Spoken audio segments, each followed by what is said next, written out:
আসসালামাইকুম dear viewers. আমি বরাবরের মতোই আমি এবং আমার এই যে সহকারী যিনি কারি মাসুদুর রহমান, আমরা আবার বাংলাদেশের উত্তরবঙ্গের রাজশাহীতে আসলাম। তো রাজশাহীতে আসার পরে আমরা শাহ মাকদুম শাহর মাজার জিয়ারত করে তারপরে এই কাছেই পদ্মার পার ওইখানে গেলাম। যাওয়ার পরে বিজিবি গার্ড নিয়ে আমরা পদ্মা পার হইলাম। আসলে পদ্মা নদী তো অনেক বড়। এখন তো জানুয়ারি ফেব্রুয়ারি মাস চলতেছে, তো এখন আসলে চরগুলা ভাসমান। তো আমরা অনেকক্ষণ অনেকক্ষণ জায়গা পাড়ি দেওয়ার নৌকা দিয়ে, সাথে বিজিবি ছিল আমাদের সাথে। তো তারপরে মাসুদ ভাইকে নিয়ে আমরা আসলে আসলাম চরে। দেখেন বিশাল চর, আর কোনো কুল কিনারা নাই চর। আমি আর মাসুদ ভাই স্যার, আশেপাশে আর কোনো মানুষ নেই। এই যে দেখেন, এই যে মাসুদ ভাই। মাসুদ ভাই, পরিবেশটা অনেক সুন্দর।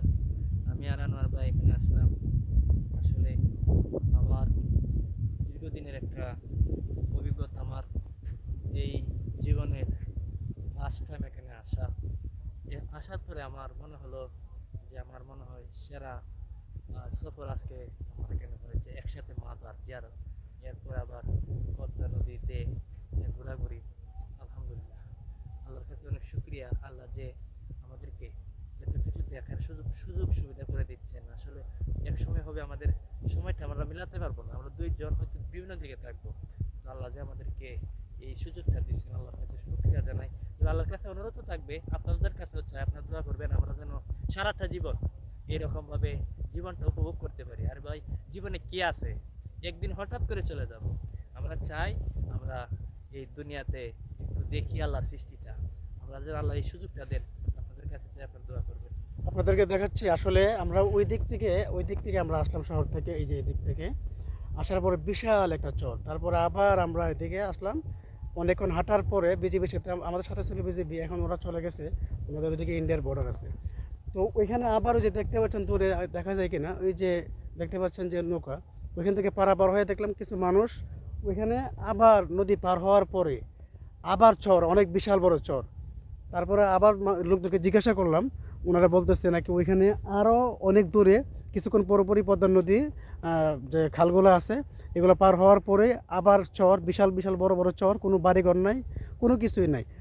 তারপরে ওনারা নাকি, ওনাদের বাড়ি নাকি বর্ডারের কাছে। ওনারা ওইখান থেকে প্রত্যেক দিন ওনারা ছোটো ছোটো নৌকাতে করে ওনারা পারাপার হয়ে তারপরে এই চরগুলো, এই যে দেখেন, এই একজন মানুষ দেখা যাচ্ছে এইদিকে, এই যে দেখেন, উনি আসলে হাইটে আসছে।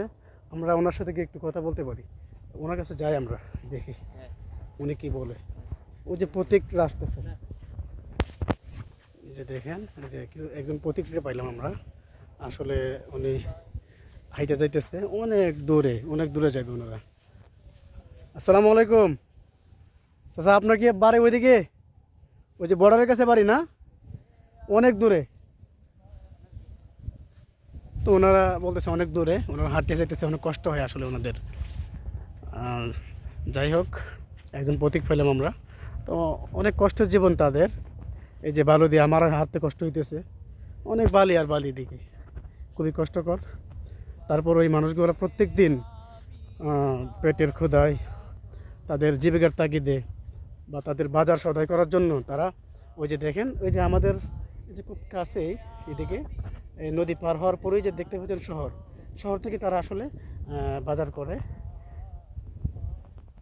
যাই হোক, আপনাদেরকে দেখালাম যতটুকু দেখাতে পারছি আর কি। অনেক বিশাল এরিয়া নিয়ে, অনেক বিশাল, আসলে হাইটা শেষ করার মতো না, হাইটা শেষ করতে পারবো না, বিশাল জায়গা। সবাই ভালো থাকবেন, আল্লাহ হাফেজ।